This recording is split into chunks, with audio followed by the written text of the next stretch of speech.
नमस्कार, बिहार मिथिला न्यूज के health capsule में आपका स्वागत है। मैं हूं तलत परवीन। बिहार मिथिला न्यूज ने जब हेल्थ कैप्सूल कार्यक्रम की शुरुआत की थी तब किसी को अंदाजा भी नहीं था कि कई ऐसी बीमारी है जिसके विषय में लोग कभी नहीं सोच सकते। कभी कभी डॉक्टरों के लिए भी कुछ बीमारियों का इलाज काफी कठिन और चुनौती भरा होता है। जब हमारी कैमरा टीम इस तरह के मरीजों या इस तरह के केस को ढूंढने के लिए पहुंची तो प्रसाद पॉलीक्लिनिक के बंगलागढ़ में, जहां मनीष कुमार नामक एक 8 साल का बच्चा जयनगर का रहने वाला था। पहले तो मरीज का बायां पैर ने हरकत करना बंद कर दिया। इस तरह दोनों पैर धीरे धीरे काम करना बंद कर दिया और मरीज का चलना फिरना पूरे तरीके से बंद हो गया। दरभंगा एवं कई जगह डॉक्टरों ने, मरीज के परिजन ने इलाज कराया, लेकिन बीमारी बढ़ती चली गई। अंत में किसी के सलाह पर सर गंगाराम हॉस्पिटल दिल्ली में कई वर्षों तक प्रैक्टिस करने वाले वरीय शिशु विशेषज्ञ डॉक्टर उत्सव राज के प्रसाद पॉलीक्लिनिक में आकर परिजन मिले। डॉक्टर उत्सव राज ने मरीज का पूरा मेडिकल रिपोर्ट देखा, कई जांच कराए। इसके बाद एक कठिन चुनौती लेते हुए हाई रिस्क पर बच्चे का इलाज प्रारंभ किया। लगभग 1 सप्ताह के बाद धीरे धीरे बच्चे के पैर में जान आने लगी। डॉक्टर उत्सव राज और परिजन उत्साहित होने लगे, लेकिन मात्र 10 दिन के बाद ही बच्चा धीरे धीरे चलने लगा। इसके बाद परिजनों में खुशी की लहर दौड़ी और डॉक्टर उत्सव राज को धन्यवाद देते हुए कहा कि वक्त पर हम आते तो हमारा बच्चा और जल्द ठीक हो जाता। वही डॉक्टर उत्सव राज ने कहा कि मरीज को समय पर आना चाहिए ताकि इलाज आसान हो सके।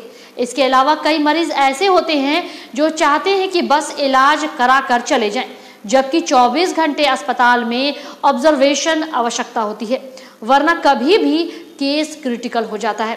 फिर मरीज, परिजन और डॉक्टर भी परेशान हो जाते हैं। तो आइए मरीज और परिजन और डॉक्टर की जुबानी इस गंभीर की बीमारी की कहानी सुनते हैं और इस खबर को अधिक से अधिक शेयर करें जनहित में, ताकि अन्य मरीजों को भी फायदा मिल सके। 7 नवंबर से इसका पाँव में दर्द हुआ, फिर जो चलने प्रॉब्लम हो रहा था, फिर 10 तारीख को उसको चलने में दिक्कत हो गई, चल नहीं पा रहा था, गिर जा रहा था। फिर गांव में दिखाए जयनगर में, तो वहाँ बोले कि ठीक है 7 दिन का इलाज, जांच लिखा कि 7 दिन 1 हफ्ता में आएगा। फिर हमको सुधार नहीं लगा, फिर यहाँ आ गए प्रसाद पॉलीक्लिनिक। यहाँ पे डॉक्टर साहब देखे, बोले कि ठीक हो जाएगा। फिर ट्रीटमेंट किए, फिर अभी ठीक है। पहले पाँव में मतलब दर्द किया, फिर उसको चलने में दिक्कत हो गया। अच्छा, चलना बंद कर दिया था। यहाँ आए थे 14 तारीख को, तो उस दिन नहीं चल रहा था एकदम। तो अब यहाँ अब कैसा लग रहा है बच्चा? अब ठीक है, सब चल रहा है।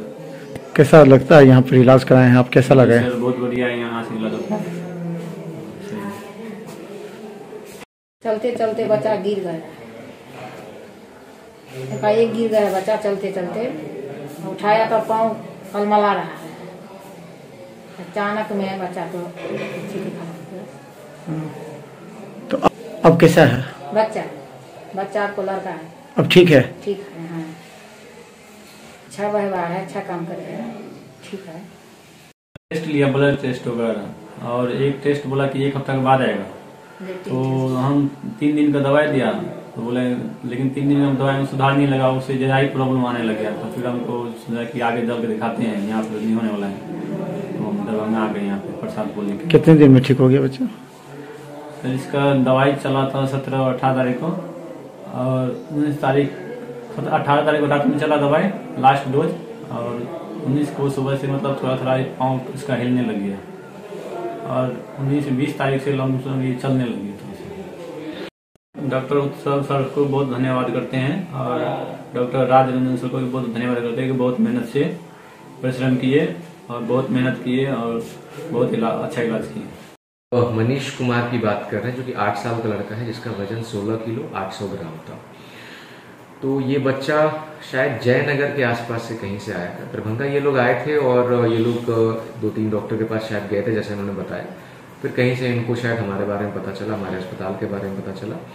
फिर ये बच्चे को लेकर यहाँ पे आए थे। जब बच्चे को लेकर यहाँ आए थे 14 नवंबर को, उस दिन बाई चांस चिल्ड्रंस डे भी था और बाल दिवस था, और 8 तारीख से इनका कहना था कि बच्चे को पैर में धीरे धीरे हरकतें बंद हो रही हैं, चलने में दिक्कत आ रही है, पहले बाएं पैर ने काम करना बंद किया, फिर दाएं पैर ने काम करना बंद कर दिया। उसके पहले ये बताते हैं कि दिवाली से छठ के बीच में बच्चे को एक बार बुखार आया था और थोड़ा बहुत इसने छठ के बाद बाएं पैर में जांघ के पास दर्द का कंप्लेंट बताया था। जब बच्चे को हमने देखा, इसको एग्जामिन किया, तो पाया गया कि इसके दोनों पैर में सेंसरी तो इंटैक्ट था, सेंसरी रिफ्लेक्सेस, थोड़े रिफ्लेक्सेस ब्रिस्क थे जो कि डायग्नोसिस में थोड़ा सा कंफ्यूजन भी क्रिएट कर रहे थे, और साथ में ये पाया गया कि पावर बच्चे का बिल्कुल ही 0/5 था दोनों लोअर लिम्स में। तो धीरे धीरे जैसे बताते हैं असेंडिंग पैरालिसिस कहते हैं, ऐसे तो एक्यूट फ्लैसिड पैरालिसिस भी ये हुई तो ये पोलियो में भी हो सकता है, वो भी सोचा जा सकता है, बट जनरली पोलियो में दोनों पैर एक साथ अफेक्ट नहीं होते।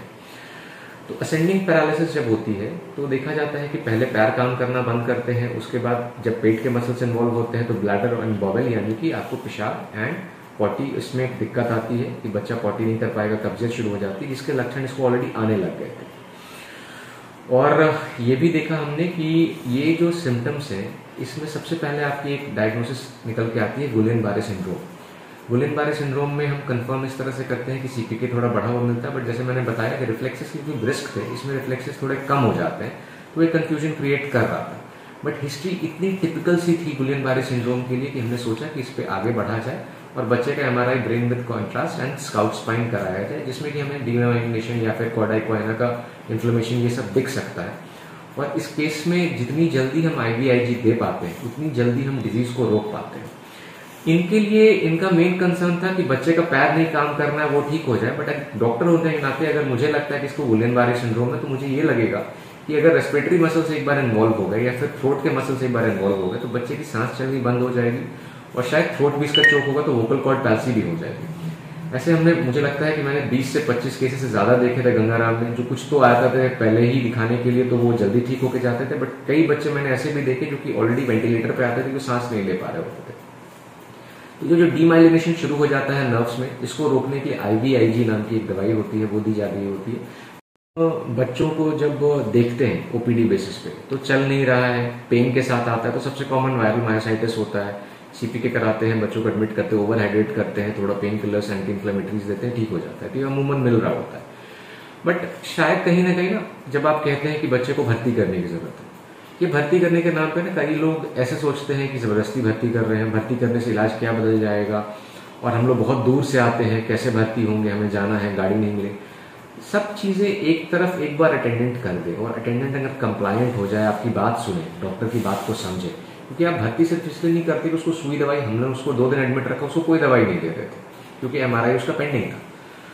सिंपल है कि जब आप भर्ती करते हैं तो ऑब्जर्वेशन सबसे ज्यादा इंपॉर्टेंट है, क्योंकि अगर OPD में मैं किसी मरीज को देखता हूँ तो 5 से 10 मिनट 15 मिनट से ज्यादा समय नहीं दे पाता हूँ, लेकिन वही पेशेंट जब मेरे पास एडमिट रहता है तो 24 घंटे मेरे दिमाग में चलता है। एक दूसरा, मुझे जब भी थोड़ा फ्री टाइम मिलेगा मैं चाहूंगा कि उस बच्चे को जाके फिर से एग्जामिन करूं, उसके बारे में सोचूं, उसका इतना डिटेल्ड एग्जामिनेशन करूं जो कि OPD में संभव कई बार नहीं हो पाता है।